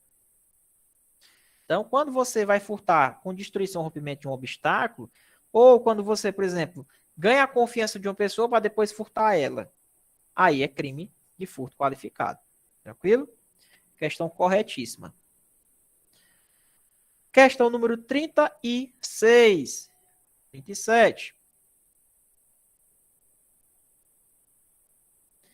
O furto mediante fraude cometido por meio de um dispositivo eletrônico ou informático, isso aqui é novo, tá, pessoal? Foi incluído recentemente. Que é isso, professor? Furto mediante fraude você vai furtar uma pessoa utilizando dispositivo eletrônico ou informático, vai fraudar, tá? Só que esse furto, tá? Aconteceu mediante a utilização de um servidor que está fora do Brasil. Acontece esses golpes aí direto, né? Você ganha a confiança da pessoa e, ó, furtou, utilizando dispositivos eletrônicos. É furto mediante fraude, professor? É. Tá? Agora, quando você acontece esse furto mediante fraude, que é cometido por meio de dispositivo eletrônico, pode ser com internet ou offline, não importa. Tem um caso de aumento de pena que é quando, por exemplo, o cara que está fazendo toda essa situação aí, o cara que é o hacker, ele utiliza um servidor mantido fora do território nacional. Aí, no caso, a pena vai ser aumentada de 1/3 a 2/3. Certo? Questão do idoso também, tá? Questão do idoso também, Daniel. Perfeito. Tranquilo? Então tá aí. A pena aumentada quando o servidor, o cara que furtou tá lá, tá mantendo o servidor fora do país. O furto com emprego de explosivo é crime hediondo. E aí? Correto. Aqui, ó, veio a questão dos bancos. Tava tendo muito furto a banco, né? Utilizando explosivo, aí colocaram esse dispositivo no Código Penal. E aí, professor, furtar utilizando os explosivos é hediondo. Agora, cuidado, tá? Furtar o próprio explosivo não é hediondo. Hediondo é quando você furta utilizando o explosivo. Cuidado com isso daí, tá? Cuidado com isso daí. O único que vai ser hediondo aí é quando você furta utilizando o explosivo. Você vai colocar o risco, né, a vida das pessoas, risco coletivo. Agora, se você vai furtar uma fábrica de explosivos, aí não é hediondo. Agora, se você furtou os explosivos e utilizou os explosivos para um possível outro furto, aí já é hediondo, tá? Questão número 38. Apropriar-se o funcionário público de dinheiro, valor ou qualquer outro bem imóvel, em razão do seu cargo. O cara utiliza o cargo para se apropriar de uma coisa que não é dele. Ou desviá-lo em proveito próprio ou de uma outra pessoa, comete o crime de prevaricação. Não. Pessoal, se o funcionário está se apropriando de uma coisa que não é dele, em razão do cargo dele, ele comete o crime de peculato. Peculato. Beleza, pessoal? Peculato. Professor, existe peculato culposo? Existe. Qual é o único crime culposo contra a administração pública? É o peculato. Tá? O peculato é quando você se apropria de uma coisa de uma pessoa, tá? Pode ser público ou particular, mas por causa do seu cargo. Por exemplo, você tem uma seção, tem 10 computadores. Você é o chefe da seção. Tu pega um computador e leva para casa. Agora é meu. Se fosse uma pessoa normal, era apropriação indébita. Porém, como você é servidor público, aí é peculato, tá bom? Vamos lá, próxima questão. Exigir vantagem em razão da sua função. Então, o cara exerce uma função que simplesmente ele pode aplicar multa numa pessoa. O que é que ele faz? Ele vê que o cara está todo errado e vai dizer assim, ó, meu amigão, ó, bora, eu exijo, tá, que você me dê aí uma coisinha. O verbo exigir, de cara, já marque aí, ó, caracteriza qual crime? Concussão. Concussão. Exigir vantagem em razão da sua função. É concussão. Agora, se você solicita ou recebe uma vantagem de uma pessoa, solicitar não é exigir, tá? Você só solicita, pede. Ou recebe a vantagem da pessoa, aí já caracteriza o quê? Corrupção passiva. Entendeu a situação aí? É, isso aí. Tá errado essa questão, porque quando é exigir uma vantagem, pode ser direto ou indiretamente, é o crime de concussão. Questão 40. Solicitar ou receber para si ou para outrem, direto ou indiretamente, ainda que fora da função ou antes de assumi-la, mas em razão dela, uma vantagem. Olha aí, pessoal, acabei de falar, ó, solicitar ou receber. Você simplesmente chega lá na Blitz, né? Faz o quê, professor? Hein? Olha, me dê um dinheirinho aí que eu deixo você passar. Fica tudo de boa. Isso é corrupção. Ou o cara te ofereceu, o cara que te ofereceu está cometendo corrupção ativa. Quando ele oferece para você, ele comete corrupção ativa. E você recebe aquela vantagem. Uma promessa de vantagem para deixar de fazer aquele seu ofício. Isso é corrupção passiva. Professor, mas se eu não recebi nada, simplesmente eu só cedi a um pedido dele. Ele é um cara que é conhecido e tal, e simplesmente ele pediu, olha, eu só tenho esse carro aqui, eu trabalho nele. Aí é o seguinte, não faça nada, por favor. Aí você deixa ele passar. Cedeu o pedido dele.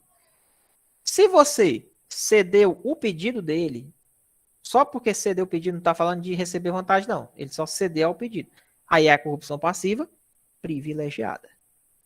Tá bom? Então, solicitar ou receber a vantagem não é corrupção ativa, é a passiva. Quem faz isso aqui é quem, professor? É o servidor público. Quem é que pratica corrupção ativa? A corrupção ativa é praticada por uma pessoa qualquer. Aquela que oferece e se der certo, deu certo. Se colar, colou. Se não colar, vai preso. Beleza? Ok, encerramos as questões de direito penal do simulado. Vamos aqui às questões de legislação especial penal. Dá uma pausa de 1 minuto para tomar uma água. Beleza?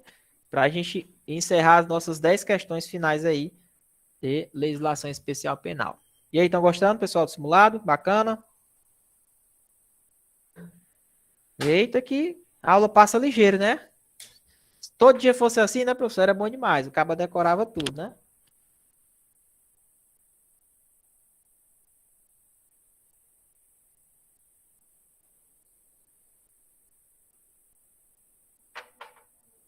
Haja garganta, meu amigo. Mas vamos lá. Vamos fazer uma vez na semana, né, não?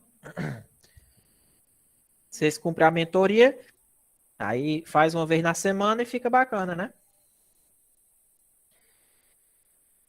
É isso aí. É isso aí, pessoal. Bora lá. Questão 41. Legislação especial penal. Sobre o crime de tortura, é correto afirmar que trata-se sempre de um crime próprio, que somente pode ser cometido por policiais civis ou militares. Nada a ver, né, pessoal? Tortura qualquer pessoa pode cometer. Existe a tortura castigo, que ela é uma espécie de tortura, é um crime próprio, porque na verdade a tortura castigo você tem que ter um domínio sobre aquela pessoa, né? Por exemplo, o cara é agente penitenciário, né? Policial penal. E aí ele aplica um castigo com uma forma de tortura, né? Para castigar o cara. Aí sim é um crime próprio. Mas em regra, a tortura ela não é um crime próprio. O que é um crime próprio? É que só certas pessoas podem cometer. Por exemplo, crime de peculato é um crime próprio. Quem é que pode cometer? O funcionário público, tá? Agora, tortura não, qualquer pessoa pode cometer. É um crime comum, né? Crime comum, beleza? Então, não necessariamente é só policiais e militares. É um crime comum, tá?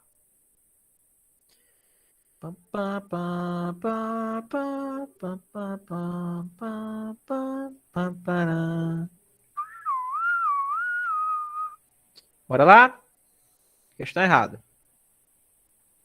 Micael até colocou aí, Micael. Infanticídio é crime próprio. Alguém se identificou com a música que eu tô cantando, já percebi. Tá? Ó, crime comum, tá? Não é crime próprio. Eita, que vocês sabem, né? Vitor Fernandes, isso aí. Terminar aqui a aula, eu vou escutar um pouquinho aqui o Vitor Fernandes. A garganta aqui tá para se lascar. Bora lá. Questão 42. As disposições da Lei 9.455, que é a lei de tortura, né? Se aplicam apenas quando o crime for cometido em território nacional. Nada a ver, pessoal.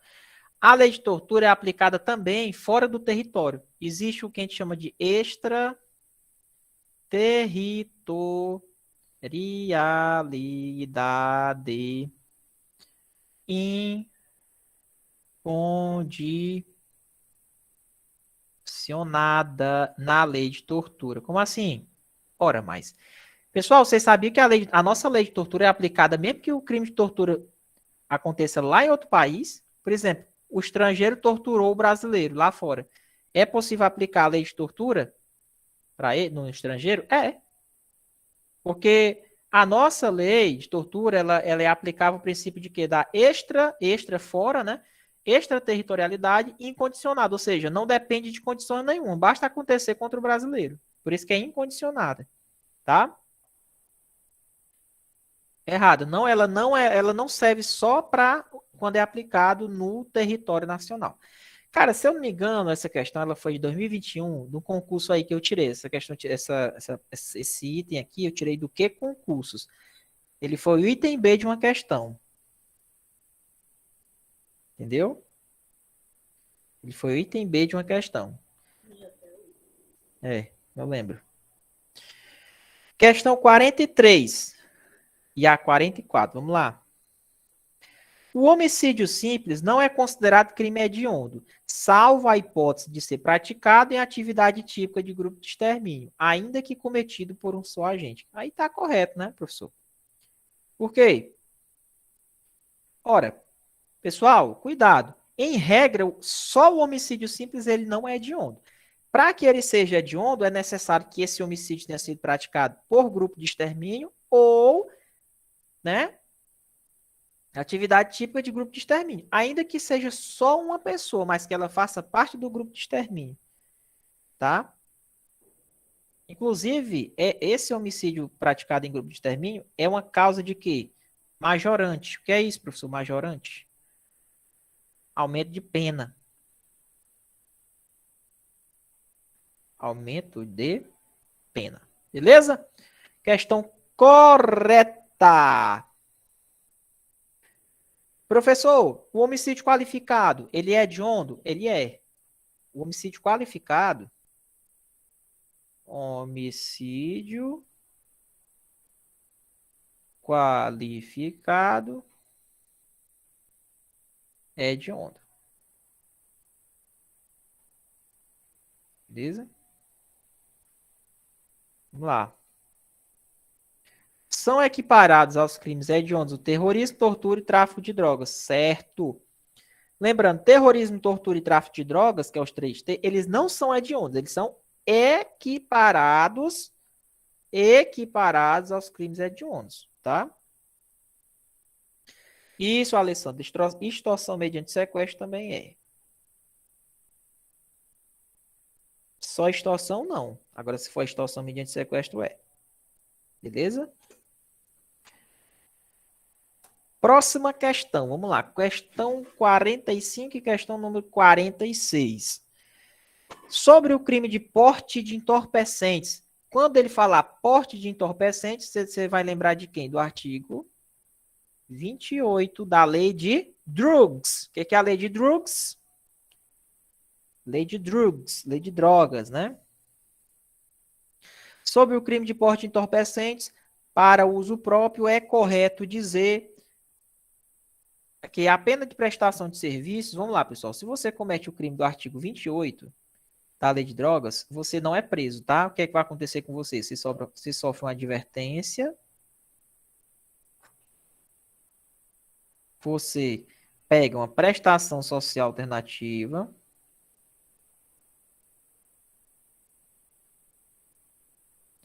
e você pega uma medida socioeducativa, né? Medida socioeducativa. Ah, professor, se eu não cumprir isso aqui, aí você vai ser o quê? Vai ocorrer a admoestação verbal e, por último, uma multa. Mas ser preso, você não vai ser preso, não. Tá? Ó, professor, essa prestação de serviço à comunidade aqui dura quanto tempo, hein? 5 meses. Mas se eu sou reincidente, se você já é reincidente de novo, é um cara viciado, se você é reincidente, pula para 10 meses, tá? Questão 45 está correta. Professor, o artigo 28, ele foi descriminalizado ou ele foi despenalizado? Ele foi só despenalizado, certo?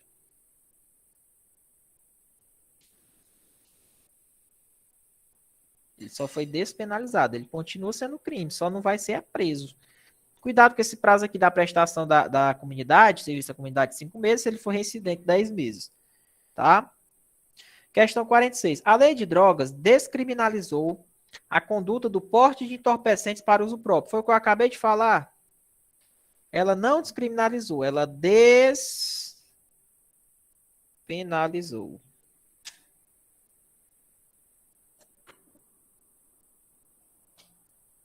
Questão 47.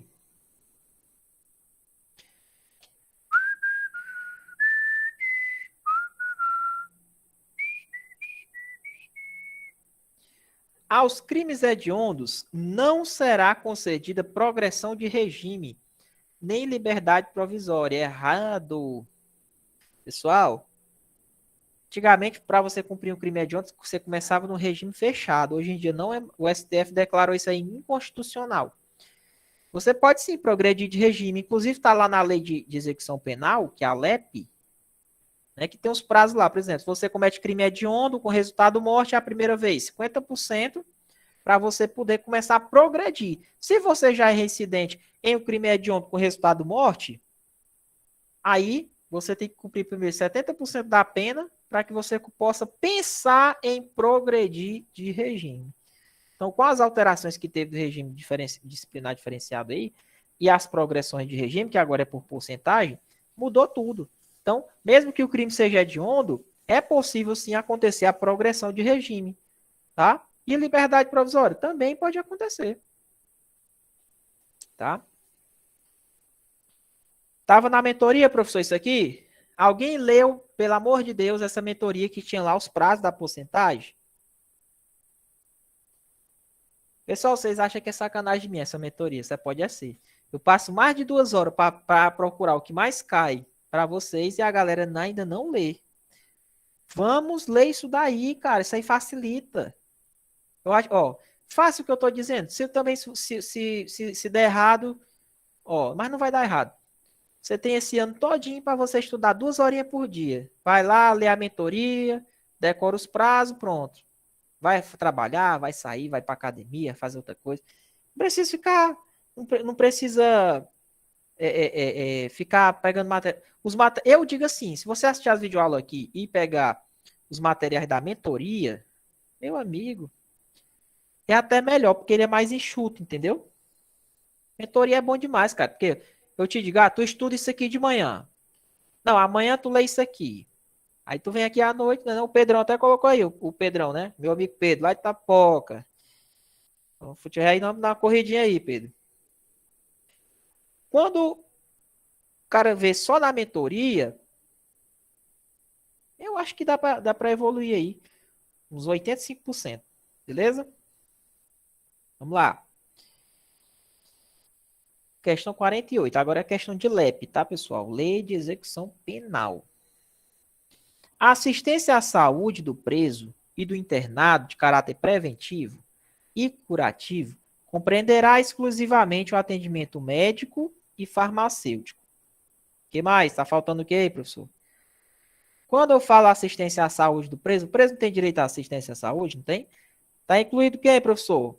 Assistência odontológica. Assistência odontológica, né? Faltou a odontológica. Médica, farmacêutica e odontológica. Professor, mas se ele colocar psicológica? Não tem, não. Ele está falando médica, farmacêutica e odontológica. Beleza? Questão errada. Tá faltando a odontológica aí. São as três tipos de assistência que a gente tem para o preço. Quem é médica, farmacêutica ou odontológica. Assistência à saúde. Questão 49, questão 50. A assistência ao egresso, o que é o egresso? É o cara que acabou de sair da cadeia. Ele fica pelo período de 1 ano de observação. Esse período que ele fica 1 ano depois que ele sai da cadeia, ele é chamado de quê, professor? De egresso. A assistência ao egresso consiste na orientação e o apoio para colocar ele novamente em liberdade, né? Na concessão, se necessário, de alojamento, de alimentação, em estabelecimento adequado, pelo prazo de 2 meses. E ainda pode ser prorrogado por mais 2 meses, concorda? Qual o prazo total? 4 meses, né? Porque no caso ele pode ser prorrogado aí por mais 2 meses, né? Então o egresso ele ainda tem alguns direitos, mesmo depois que ele sai da cadeia. Por exemplo, se ele não tem uma casa para morar, geralmente ele volta, pede alojamento, pede alimentação. Prazo aí de 2 meses até que ele realmente consiga achar alguma coisa. Tá? Pode ser prorrogado por mais 2. Beleza? Então a questão tá correta. Questão 50. É permitido o emprego de cela escura? Nada a ver, né, pessoal? É vedado emprego de cela escura. Nunca! Colocar lá você na cela escura para você ver o que é bom para tosse. Ninguém aguenta não, meu amigão. Tortura psicológica total isso aí. Beleza? A questão tá errada. Só nos filmes. Próxima questão. Questão 51 e questão 52. A lei de execução penal aplicar-se-á, olha a mesóclise, ó, igualmente ao preso provisório e ao condenado pela Justiça Eleitoral Militar, quando recolhido em estabelecimento sujeito à jurisdição ordinária. Correto. Pessoal, a LEP ela é aplicada tanto para os presos provisórios quanto também para presos condenados, tá? pessoal acha que a LEP é aplicada só para preso condenado? Não, ela é aplicada tanto para preso provisório quanto para preso condenado. Questão 52. O ensino profissionalizante será obrigatório, integrando-se no sistema escolar da unidade federativa. Certo ou errado essa questão, pessoal? Errado. Qual é o ensino que é obrigatório, pessoal? Qual o ensino que é obrigatório?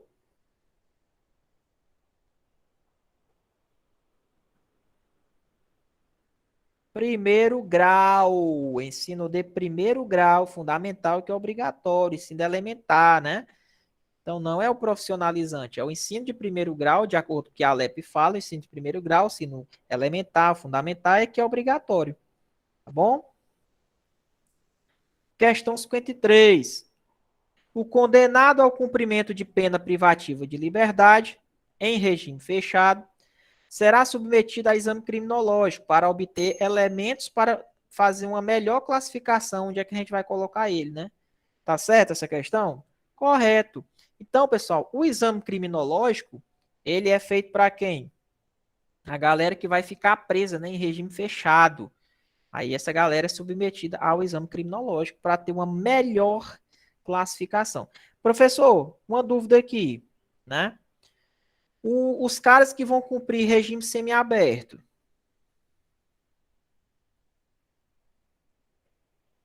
é obrigatório fazer esse exame criminológico, é? Semiaberto? Semiaberto é poderá, ou seja, é facultativo, né? É uma faculdade, né? Pode fazer como também não pode fazer. Beleza?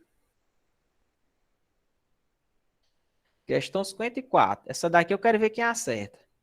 A pena privativa de liberdade será executada em forma progressiva com a transferência para o regime menos rigoroso, a ser determinado pelo juiz, quando o preço tiver cumprido ao menos 50% da pena, se o apenado for condenado pela prática de crime hediondo ou equiparado com resultado morte, e se ele for primário, proibido o livramento condicional. Certo ou errado esse item, pessoal?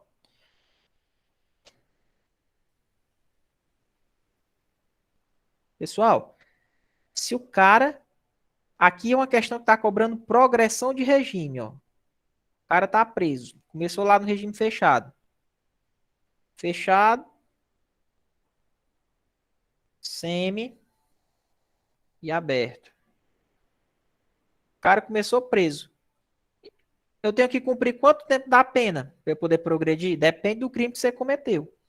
Aqui ele está falando que é o crime. Qual é o crime que ele cometeu? É um crime hediondo, teve morte e foi a primeira vez. Qual o prazo para ele poder progredir? 50%. A questão está correta. Professor, e se ele for reincidente? Se ele for reincidente, 70%. Não errei mais essa questão, pelo amor de Deus. Questão que pode cair na prova de vocês. Viu? Por isso que é importante a gente fazer questão, né, pessoal? Beleza? Bora lá para a próxima questão, número 55. Todos os integrantes das guardas municipais possuem o direito ao porte de arma de fogo, em serviço ou mesmo fora de serviço, independentemente do número de habitantes. Questão correta. Ela generalizou, existe uma decisão do STF hoje, do Alexandre de Moraes, que estendeu o porte de armas para todas as guardas municipais, independente da quantidade de habitantes. Tá? Questão 56. Considere que determinado estado da federação tenha delegado a uma empresa privada o trabalho administrativo de seu sistema penitenciário, o que irá resultar na contratação de funcionários terceirizados, que desempenharão algumas atividades próprias de agentes penitenciários. Nessa situação, por extensão às regras do Estatuto de Desarmamento, os funcionários dessa empresa deterão autorização legal para o porte de arma de fogo em serviço. Certo ou errado, pessoal, essa questão? Aqui não são funcionários efetivos, concursados, são contratados, são agentes penitenciários contratados. Esses agentes penitenciários que são terceirizados, eles têm direito ao porte de arma de fogo? Sim ou não? Tem não, pessoal. Porque a lei de armas, ela fala que terá direito ao porte o funcionário policial penal efetivo. Tem que ser efetivo. Não pode ser terceirizado com porte de arma. Cuidado, a lei fala, ele tem que ser efetivo. Rapaz, essa questão aqui é boa para cair na prova, né? Questão do terceirizado, policial penal. Vai que cai uma questão dessa? Pois é. Caiu essa questão que foi do 2021, pessoal, do Sebrasp, tá? Beleza? Pode não. Pode não. Nem em serviço, tá? Tem que ser efetivo. Lei de armas é bem clara. Questão 57, questão 58. No caso de um cidadão detentor de um certificado de registro de arma de fogo, que é o famoso CRAF, né? O CRAF, pessoal, ele só te dá direito à posse de armas, tá? Intramuros.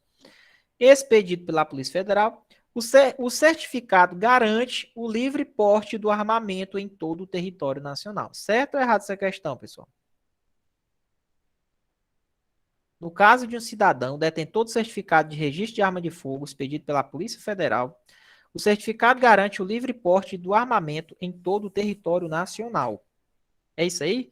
Pessoal, o CRAF ele só te dá direito à posse, ele não te dá direito ao porte. Beleza? Cuidado com isso aí. O certificado de registro de arma de fogo, ele só dá direito a você ter a posse, ou seja, dentro da sua casa ou no seu local de trabalho, caso você seja o dono do local de trabalho.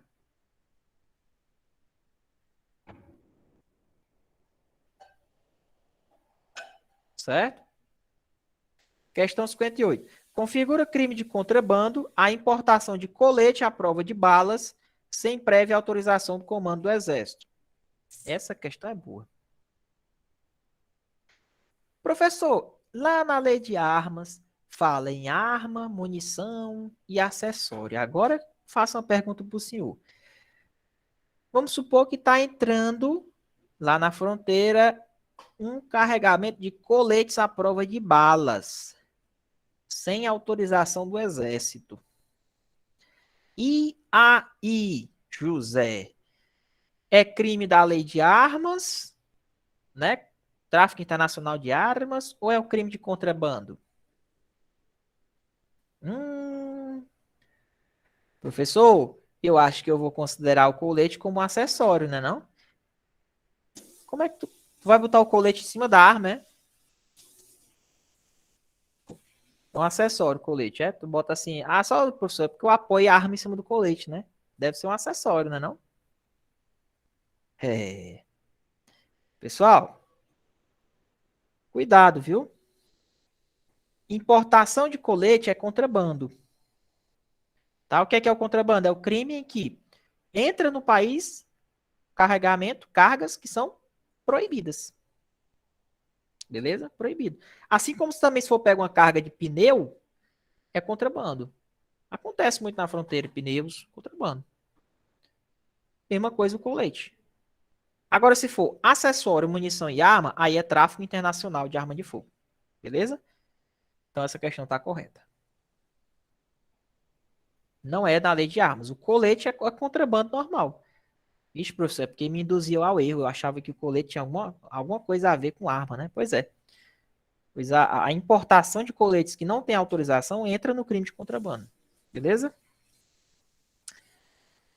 Questão corretinha. Vamos lá, próxima questão, 59. Se a arma de fogo é encontrada no interior do caminhão, dirigido por motorista profissional, trata-se de crime de posse de arma de fogo, em virtude do veículo, nesse caso, ser considerado como local de trabalho. E aí, José? Pessoal, boleia do caminhão é considerado no conceito de casa ou não? Bolé do caminhão não entra no conceito de casa. Se não entra no conceito de casa, então não pode ser posse. Bolé do caminhão vai ser porte. Então, estão errada. Isso é porte. Questão 60. Em relação ao crime de posse ou porte ilegal de arma de fogo de uso restrito. Restrito, né? Quando eu falo porte de arma de fogo, existe uso permitido, existe as de uso restrito, existem a de uso proibido. Qual é a única que é hediondo aqui? Somente a proibida é que é hediondo. Somente essa aqui, ó, que é hediondo. E as outras, não é não, professor? É não. Viu? É não. Ei, em relação ao crime de posse ou porte ilegal de arma de fogo, se essa conduta envolve arma de fogo de uso proibido, a pena muda, vai de 4 a 12. Correto, pessoal. O que é que acontece aqui, ó? Vocês sabiam que entrou uma qualificadora do artigo 16? Vocês sabiam disso? Existe uma qualificadora para o artigo 16. Qual é? O artigo 16, né, o porte ilegal de arma de uso restrito? Então, se for proibido, é uma qualificadora do artigo 16. Ou seja, muda o patamar da pena. Então, arma de fogo de uso proibido é uma qualificadora do artigo 16. Então, qual é a pena? De 4 a 12 anos. Né? Arma de fogo de uso proibido, pena de 4 a 12 anos.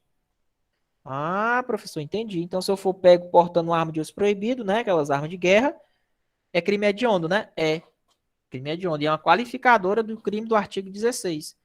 Beleza? E aí, finalizamos o nosso simulado. Professor Muniz, eu espero que vocês tenham gostado do nosso simulado. Todos tiraram 10, né? Para mim, todos tiraram 10. Ficaram comigo até o final aí. Revisem. Tá? A aula vai ficar salva. Vocês podem assistir na velocidade 5.0 depois. Beleza? Então, vamos sentar.